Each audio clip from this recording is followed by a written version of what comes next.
بسم اللہ الرحمن الرحیم۔ دھیان رہے کہ آپ اگر کسی کی ضمانت دے رہے ہیں اور وہ ملزم عدالت میں پیش نہیں ہوگا تو آپ کے خلاف جو ہے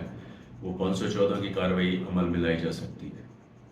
514 بیسیکلی ہے کیا؟ وہ یہ ہے کہ اگر آپ کسی کا ضامن مقرر ہوتے ہیں، بندہ جیل میں ہے اور آپ اپنی جمع بندی نکلوا کے جو ہے اس کو جیل سے رہا کرواتے ہیں اور دوران ٹرائل جو ہے بندہ وہ پیش نہیں ہوتا، تو آپ کے خلاف 514 ضابطہ فوجداری کے تحت جو ہے وہ کارروائی ہوگی، اور آپ جتنی ضمانت اس کی کورٹ نے مقرر کی ہے، 50,000 ہے، لاکھ ہے، 2 لاکھ ہے، 5 لاکھ ہے، تو اگر ملزم پیش نہیں ہوا ان ٹائم پہ تو جو ہے وہ آپ کے خلاف 514 کی کارروائی ہوگی، اور آپ کو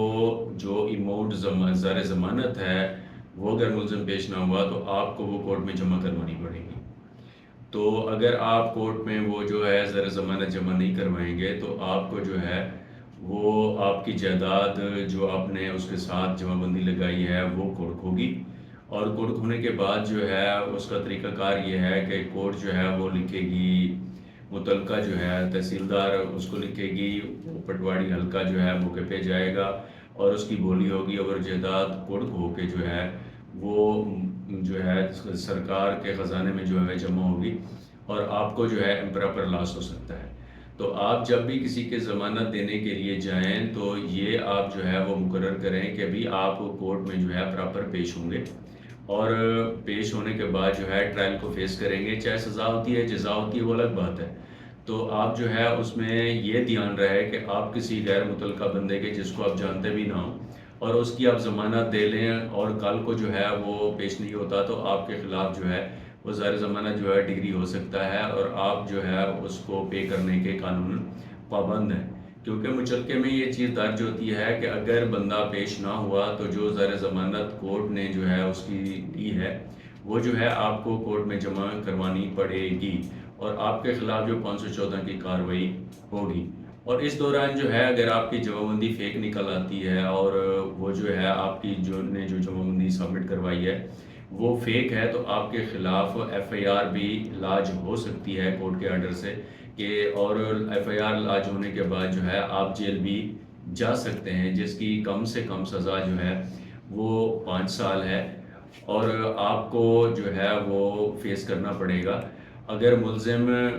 بٹوین جو ہے ملزم پیش ہو جاتا ہے اور کوئی ضامن دے جاتا ہے تو کورٹ آپ سے اس کی جو ہے وہ ریٹن جو ہے رپلائی مانگے گی کہ بھی ملزم پیش کیوں نہیں ہوا، آپ نے جو ضمانت دی تھی کورٹ کو کہ وہ پیش ہوگا اور وہ پیش نہیں ہوا، تو آپ اس کا جواب دیں، اور آپ جو ہے کورٹ میں جواب جو ہے وہ سبمٹ کریں گے۔ بندہ پیش ہوتا ہے تب بھی جواب سبمٹ کریں گے، اور بندہ اگر کورٹ میں پیش نہیں ہوتا تو تب بھی آپ جواب جو ہے وہ کورٹ میں سبمٹ کریں گے کہ بندہ غیر حاضر ہوا کیوں تھا۔ تو اس لیے احتیاط کیجئے گا، کسی کی ضمانت دینے سے پہلے آپ کا اس کو جاننا بہت ہی ضروری ہے۔ کسی بندے کے کہنے کے مطابق جو ہے کہ جی میرا جاننے والا ہے، فلاں جاننے والا ہے، فلاں جاننے والا ہے، میں اس کو جانتا ہوں، تو ایسے زر ضمانت جمع نہ کیجئے گا، ضمانت نہ دیجئے گا جب تک آپ اس کو فلی جانتے نہ ہوں، اور جب آپ ضمانت دیں تو آپ اس بندے سے یہ ضرور کہیے گا کہ جی میں جو ہے زر ضمانت جو ہے وہ جمع کروا رہا ہوں اور آپ کو جیل سے چھڑوا رہا ہوں، تو آپ نے کورٹ میں پراپر پیش ہونا ہے۔ اگر وہ نہیں ہوتا تو آپ کی جو جائیداد ہے وہ ضبط و صبر ہوگی، اور جو زر ضمانت ہے وہ آپ کی جائیداد کڑ کر کے جو ہے